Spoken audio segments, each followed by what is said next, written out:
እናቱ አሚናም ኦፍ ኮርስ ጀሃነም ናት። ምክንያቱም ከዚህ ሐዲስ ላይ እንደምንረዳው በሳሂህ ሙስሊም 976 ላይ አቡ ሁረይራ የዘገበው ሐዲስ ነው። አላህ መልክተኛ የእናቱን መቃብር ጎበኘና አለቀሰ። ሌሎችም በእንባ እየተዘዋወሩ ይንቀሳቀሳሉና እንዲህ አሉ፣ ለሷ ምህረትን ልለምንላት ከጌታዬ ፍቃድ ጠየቅኩኝ። ማን ነው የሚለው? መሐመድ እንግዲህ ለእናቱ ምህረትን እየለመነ ነው። ምህረት የሚለምንላት ለምንድን ነው ከተባለ ምክንያቱም ጀሃነም ስላለች ነው። ምህረትን ልለምንላት ከጌታዬ ፍቃድ ጠየቅኩኝ፣ ግን አልተሰጠኝም። ምህረት እንዲሰጣት ለእናቱ ለምኖ አላህ አልሰማውም ማለት ነው። አስቡት፣ የማደጎ ልጁን ሚስት ወዶ የመሐመድን የልብ ፍላጎት አውቆ የሰው ሚስት አፋቶ ያጋባ አላህ ለእናቴን ማርልኝ ብሎ ምህረትን ሲለምን ግን አይሰማም። በሚያሳዝን ሁኔታ ማለት ነው። በሚያሳዝን ሁኔታ ለሷ ምህረትን ልለምንላት ከጌታ ፍቃድ ጠየቅኩኝ፣ ግን አልተሰጠኝም እና መቃብሯን እንድጎበኝ ፍቃድ ጠየቅኩኝና ተፈቀደልኝ። ስለዚህ መቃብሮችን ጎበኘው። ይህ ሞትን የሚያስታውስ ነውና አለ። እንግዲህ ምንን ጠይቆ ተከለከለ? ምህረት የጠየቀው ለምንድን ነው ከተባለ እናቱ አሚና ጀሃነም ውስጥ ስላለች ነው። ነገር ግን አልተፈቀደለትም። ምህረት እንዲሰጣት አልተፈቀደም። አላህ አልፈቀደለትም። ነገር ግን መቃብሯን እንዲጎበኝ ተፈቀደለት ማለት ነው።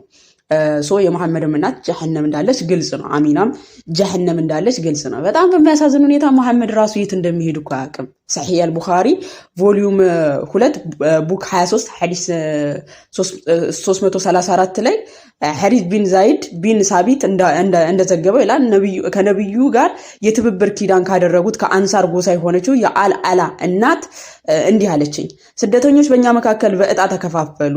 ለእኛም ኡስማን ቢን ማዙን ደረሰን። እኛም በቤታችን አብሮን እንዲኖር አደረግን። ከዛ ሞተ።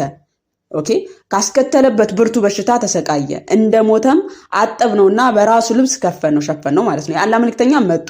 እኔ እንዲህ አልኩ፣ ኦ አቡ ሳይብ አላህ ይራራልህ፣ እርሱ በክብር እንደሚቀበልህ እርግጠኛ ነኝ። ነብዩም እንዲህ አሉ፣ እንግዲህ ይሄ ሞተውን ሰው አላህ በክብር እንደሚቀበልህ እርግጠኛ ነኝ አለች። ከዛ ምን አለ ሙሐመድ? ነብዩም እንዲህ አሉ፣ አላህ በክብር እንደሚቀበለው እንዴት አወቅሽ?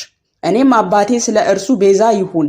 የአላህ መልክተኛ ሆይ ታዲያ አላህ በክብር የሚሰጠው ለማን ነው ብለው ጠየቁት ማለት ነው። አልኳቸው፣ ነብዩም ምንም ችግር የለውም፣ ሞት ወደ እርሱ መጥቷል፣ እኔም መልካሙን እመኝለታለሁ። ነገር ግን እኔ የእርሱ መልክተኛ ሆኜ ሳለሁ በእኔ ላይ ምን እንደሚደረግ እንኳን አላውቅም። በአላህ ከሞት በኋላ ስለማንም መዳን በፍጹም ማረጋገጫ የለኝም። እኔ የእሱ መልክተኛ ሆኜ ሳለ ከሞት በኋላ በእኔ ላይ ምን እንደሚደረግ አላውቅም። ስለማንም ሰው መዳን ማረጋገጫ የለኝም። ለራሱ ማረጋገጫ የሌለው ነው እናንተንም ኑ እያለ የሚላችሁ ማለት ነው። ስለማናችሁ መዳን ማረጋገጫ የለኝም ማለት።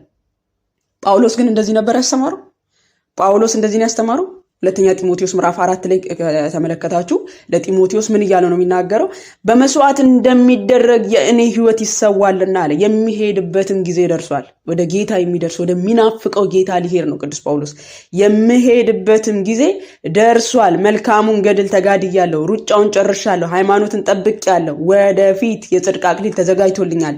ይህንንም ጻድቅ ፈራጅ የሆነው ጌታ ያን ቀን ለእኔ ያስረክባል። ደግሞ መገለጡን ለሚወዱ ሁሉ እንጂ ለእኔ ብቻ አይደለም አለ ቅዱስ ጳውሎስ።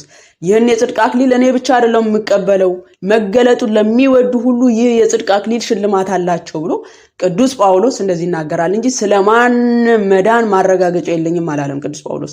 የሚሄድበት ጊዜ ደርሷል። ወደ ጌታ ሊሄድ ነው እያለ ነው ቅዱስ ጳውሎስ የሚናገረው እንጂ እኔ ከሞት በኋላ ምን እንደሚደረግብኝ አላውቅም፣ ስለማናችሁ ማረጋገጫ የለኝም አላለንም ቅዱስ ጳውሎስ። ምንድን ነው ያለን? ይህን መገለጡን ለሚወዱ ሁሉ ይህ የጽድቅ አክሊል አላቸው ነው እያለ የተናገረው። ምን አለ?